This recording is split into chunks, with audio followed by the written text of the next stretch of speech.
Olá, meu nome é Evelyn Corrêa e nesse vídeo vamos falar a respeito de um dos critérios do princípio da tipicidade da competência, que é um dos princípios da própria competência relacionado aí com a competência da jurisdição. Então, o que seria as competências aí de um juiz, por exemplo? Aí se subdivide em três princípios. O primeiro é em relação à indisponibilidade da competência.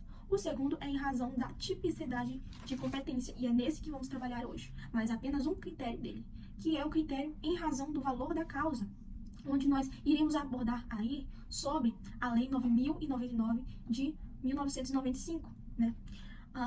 O valor da causa, o que quer dizer essa palavra, em razão do valor da causa? Essa palavra quer dizer que alguns processos, por serem de menor potencial ofensivo, eles são levados a um juizado especial. Por quê? Porque alguns processos possuem características de que aquele processo ele é de menor potencial ofensivo.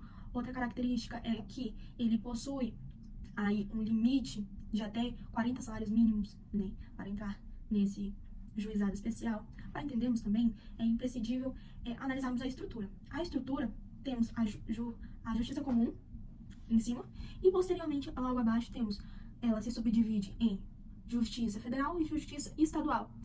Na justiça estadual, temos as varas cíveis e varas criminais. E dentro dessa vara cível, por exemplo, temos o JEC, que é o Juizado Especial Cível. Nele vamos tratar ações que têm sua característica, que são ações de que o valor da causa é de até 40 salários mínimos. Do JEC, né? Do Juizado Especial Cíveis. E do Juizado Especial Criminal, as características são outras, que são aquelas de que aquele crime que aquela pessoa cometeu, uma validade, né, aí de até 2 anos, que as infrações penais, elas têm que ser, para ser incluídas nesse GCRIM, elas têm que possuir uma pena de até 2 anos. E mais especificamente falando sobre o Juizado Especial Cível, que é a nossa matéria de processo civil, nós vamos falar que o valor da causa, ele está intrinsecamente relacionado aí com a competência relativa. O que seria isso? Seria a ideia de que o Estado, ele não pode impor as suas ordens sobre aquele processo. Pois esse processo, como ele é de competência relativa, as partes podem decidir qual justiça, né? Justiça, digamos assim, que seria essa justiça que eu falo, onde o processo tramitará, seria então ou o JEC ou a vara cível. Então o JEC é o juizado especial e ele tem essa característica, né, de que somente será analisado o processo que tem um limite aí de até 40 salários mínimos. Tem alguns requisitos também dentro desse JEC. Como eu já falei, quem decide isso é a Lei 9.099 de 95, e algumas características diferenciadas são de que ações de menos ou até 20 salários mínimos, elas são ações que podem ser ajuizadas sem um advogado. Mas ações entre 20 a 40 salários mínimos é obrigatório ter um advogado aí. É interessante falar também em relação à vara cível, que é da justiça estadual, né? A vara cível, ela é mais demorada. O GCRIM, ele é mais rápido para resolver esses conflitos. No GCRIM, não são analisados casos referentes a demandas de alta complexidade, onde envolve terceiros interessados, onde envolve uma necessidade de produção de prova pericial, entende? Então, a vara cível, ela vai ser a mais especializada nesses quesitos.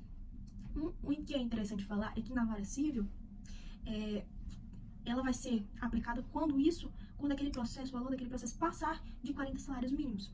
Que 40 salários mínimos, hoje em dia, dá mais ou menos aí uns 57 mil. Se passar disso, ela vai diretamente para a vara cível, que é imprescindível recolher as custas processuais iniciais do processo. Então, vai ter aí as custas contratuais, né, daquele advogado. E essas custas, elas podem variar entre 1% ou 2%, referente ao valor daquela causa.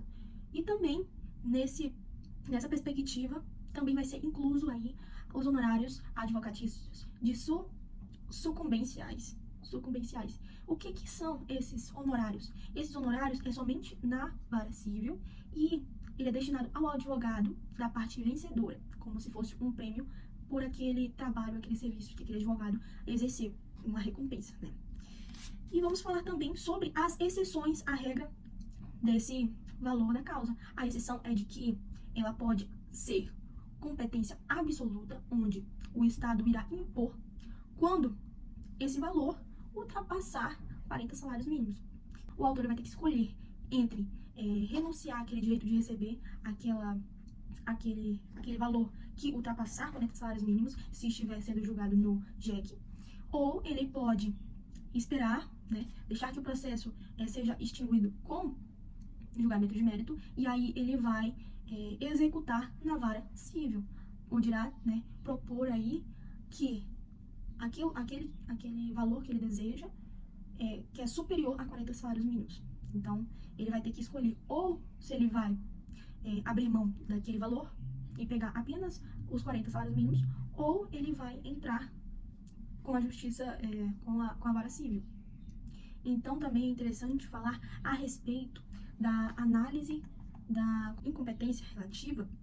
Ela vai ser relacionada aí aos casos em que o réu, ele precisa, na contestação, reclamar a incompetência relativa para aquele processo. Caso contrário, o processo, ele será julgado com julgamento de mérito, extinguido com julgamento de mérito, e aquele juiz irá passar a ser o juiz relativamente competente para aquele processo. E será, então, fixado aquele processo, que é a mesma ideia do princípio do perpetuatio jurisdictionis.